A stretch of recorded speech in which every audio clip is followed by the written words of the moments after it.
Hey guys, it's James from Boy vs Film here, and I've just finished my big 8-part Harry Potter marathon on Blu-ray, and I thought I would talk to you about which one's my favourite and my ranking order. So I watched it all 8 back to back. It actually took 2 days. I watched years 1 to 6 yesterday, and I've just watched years 7 part 1 and year 7 part 2 this morning.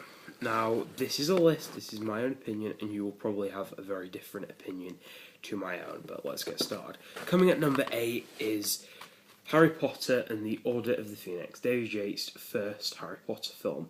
Now, it was never going to be easy for them to transform the largest book into the shortest film, but for what they got, it was good. You can tell there's a big tone shift in Order of the Phoenix than there was with Goblet of Fire, considering Goblet of Fire was done by a very different director, Mike Newmore. I always thought he should have continued the series, but people thought differently. But I still do enjoy this. There's a lot of good here. I like Dumbledore's army.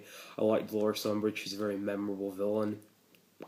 But it's just not as good as the book, and there's just not enough detail here to keep me going, and it does bore me at times. But I love the ending battle of the Ministry of Magic, as I think most people do. I give it 3 stars. Number 7 is Harry Potter and the Philosopher's Stone. Now, I liked this a lot more as a child. Now, what I've noticed about Philosopher's Stone is that Chris Columbus stayed too much to the book here. And I think it was because it was the first film and he didn't want to risk it being a bad film. And I thoroughly understand with him there, because why would you want to make the whole series will be destroyed if you made a bad film? But there's still a lot of good here. I enjoyed the whole battles at the end of the film. I like the chess match and the fight between Harry and Quirrell. I'd give it 3.5 stars. My number 6 one is actually something which will anger quite a lot of fans, and it's Harry Potter and the Deathly Hallows Part 2. Now, I was never a big fan of this in the cinema as I was with the others. It was too violent for me for a Harry Potter film. It was just action after action after action, and too much was going on for me.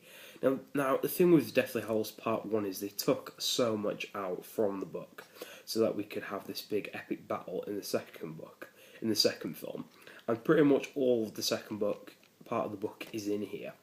And all of that is good. It does get a little overwhelming and a little boring at times. Where are we? Oh yeah, my number 5 spot, I believe, is Chris Columbus' second movie, Harry Potter of the Chamber of Secrets. Now, I always loved this as a child, and I still love this now.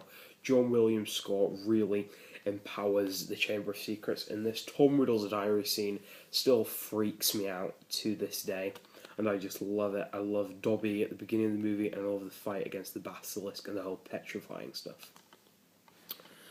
My next one would be number 4. Yes, number 4. And my number 4 is Year 7 Part 1, Harry Potter and the Deathly Hallows Part 2. Now, I really enjoyed this one. I enjoy how nitty gritty this one is. It's a lot more subtle than Part 2 with the violence. There's no music. It's just stupefy after stupefy, and it's it's most violent and darkest of them all, in my opinion. What Bellatrix says to Hermione in the finale is quite disturbing, and when Dobby dies, that's just as disturbing.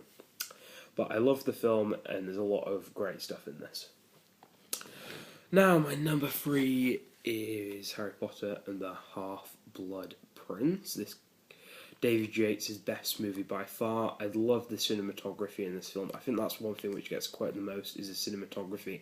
The scene where Harry and Dumbledore are on the cave and they're looking at it, so epic, it gives me goosebumps like mad.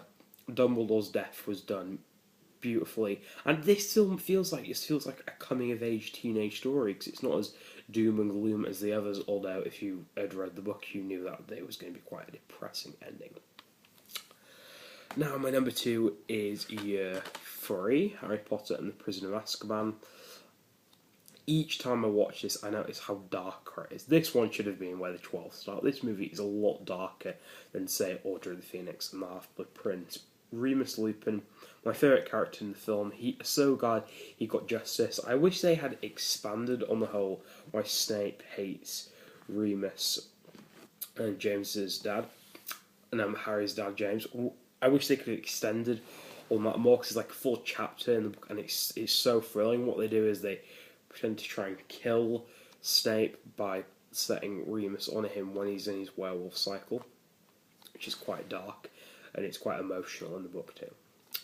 Now, my number one spot is one which gets put number one quite a lot, and it's Harry Potter and the Goblet of Fire, the darkest of them all, the most dangerous, the most imaginative. I just love this one. It's so dark. The aftermath of Cedric Diggory's death, everything from when he dies to when we see the transformation of Barty Crouch Jr. Oh, that's dark stuff. There's terrorism at the Quidditch World Cup. Cedric Diggory is a great character, and he sort of proves that Robert Pattinson can act when he's given a good script. I always cry at this movie. It's very sad. I cried at it yesterday when I watched it, and I just love it each time. And each time I watch it, it just gets better and better and gives me goosebumps. So that was my order of the Harry Potter series. You can post a video response in the bottom if you choose to disagree, or you can just write a comment of your list. I'll see you guys later.